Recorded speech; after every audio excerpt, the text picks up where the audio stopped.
அனைத்து வாக்குறுதிகளும் நிறைவேற்றப்படும். மாண்புமிகு பேரவைத் தலைவர் அவர்களே, கடந்த கால ஆட்சியில் அறிவிக்கப்பட்ட ஒரு திட்டத்தை அதனை செயல்படுத்திய விவரத்தையும் நான் இங்கு நினைவுபடுத்த விரும்புகிறேன். திட்டம் மகளிர் உரிமை தொகை. வாக்குறுதி அளிக்கப்பட்டது 2021 ஆண்டு சட்டப்பேரவை தேர்தல் அறிக்கையில். அரசு பதவியேற்றது மே 2021.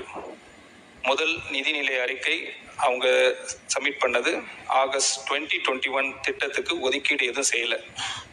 திட்டம் தொடங்கப்பட்டது 15/9/2023. அதாவது சுமார் 28 மாதங்கள் கழித்தே அந்த திட்டத்தை அறிமுகப்படுத்துறாங்க. அளிக்கப்பட்ட விளக்கம், அப்போதைய முதலமைச்சர் அவர்கள் பொதுவெளியில் தெரிவித்தது, ஆட்சிக்கு வந்தவுடனே இத்திட்டத்தை செயல்படுத்தி இருப்போம், ஆனால் அப்போது மாநிலத்தின் நிதிநிலை நன்றாக இல்லை என்றார்.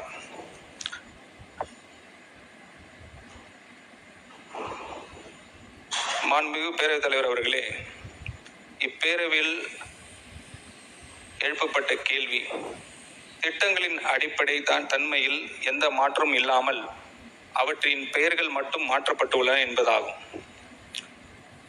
இந்த அரசு முந்தைய அரசுகளின் எந்த திட்டத்தையும் வெறுமன நகல் எடுக்கவில்லை. மாறாக திட்டங்களையும் அவற்றின் பலன்களையும் மேம்படுத்த திடமான முயற்சிகளை மேற்கொண்டுள்ளது.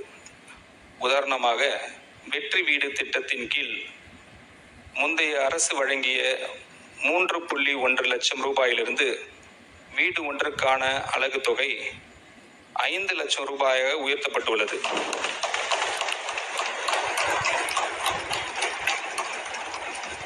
ஒவ்வொரு திட்டமும் அதிக மக்களை சென்றடையும் வகையில் மேம்படுத்தப்படும்.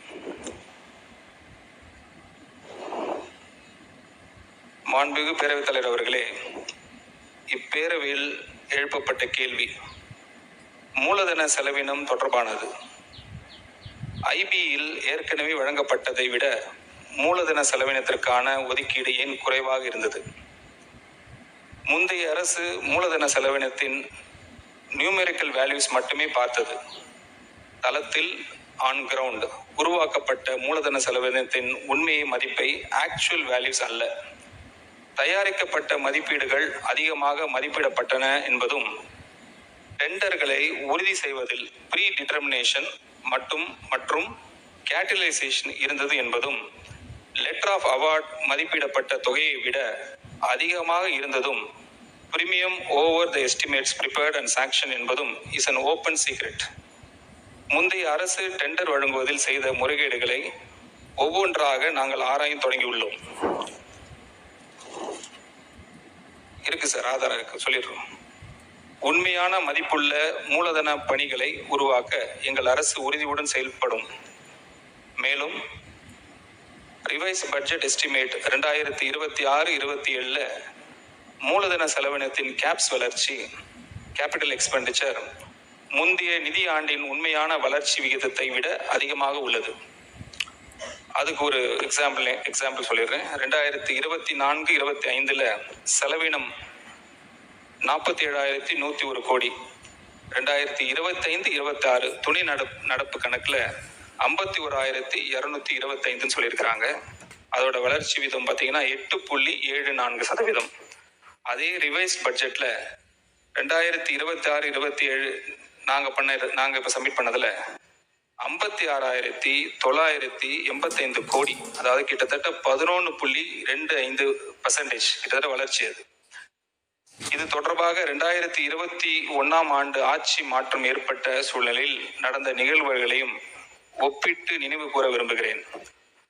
பதவி விலகிய அரசு 2021-22 ஆண்டிற்கான இடைக்கால வரவு செலவு திட்ட மதிப்பீடை பிப்ரவரி 2021 சட்டமன்றத்தில் தாக்கல் செய்தது. அந்த மதிப்பில் மொத்த வருவாய் செலவினம் 2,60,409 கோடி ரூபாயாகவும், மூலதன செலவினம் 43,170 கோடி ரூபாயாகவும், வருவாய் பற்றாக்குறை 41,417 ரூபாயாகவும் மதிப்பிடப்பட்டிருந்தது. ஆனால் புதிதாக பொறுப்பேற்ற அரசு 13/8/2021 அன்று சட்டமன்றத்தில் தாக்கல் செய்த திருத்த வரவு செலவு திட்டம் மதிப்பீடு 2021-22 ரிவைஸ் பட்ஜெட் எஸ்டிமேட் 21-22 இல் மேற்படி ஐபியில் புள்ளி விவரங்களிலிருந்து பல தலைப்புகளிலும் கணிசமாக மறுமதிப்பீடு செய்திருந்தது. குறிப்பாக மூலதன செலவினம் 43,170 கோடி ரூபாயிலிருந்து 42,180 கோடி ரூபாயாக சுமார் 1000 கோடி ரூபாய் அளவிற்கு குறைக்கப்பட்டது. வருவாய் பற்றாக்குறை 41,417 கோடி ரூபாயிலிருந்து 58,692 கோடி ரூபாய் உயர்த்தப்பட்டது. எனவே துறை வாரியான மதிப்பீடுகளை உயர்த்துவதும் குறைப்பதும் நிகழ்கால செலவினத்தை பொறுத்தே உள்ளது என்பது தெரிவித்துக் கொள்கிறேன்.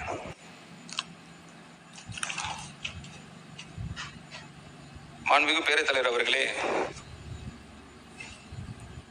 என் உரையை நிறைவு செய்வதற்கு முன்பாக என்னை இங்கு கொண்டு வந்து சேர்த்த மாண்புமிகு முதலமைச்சர்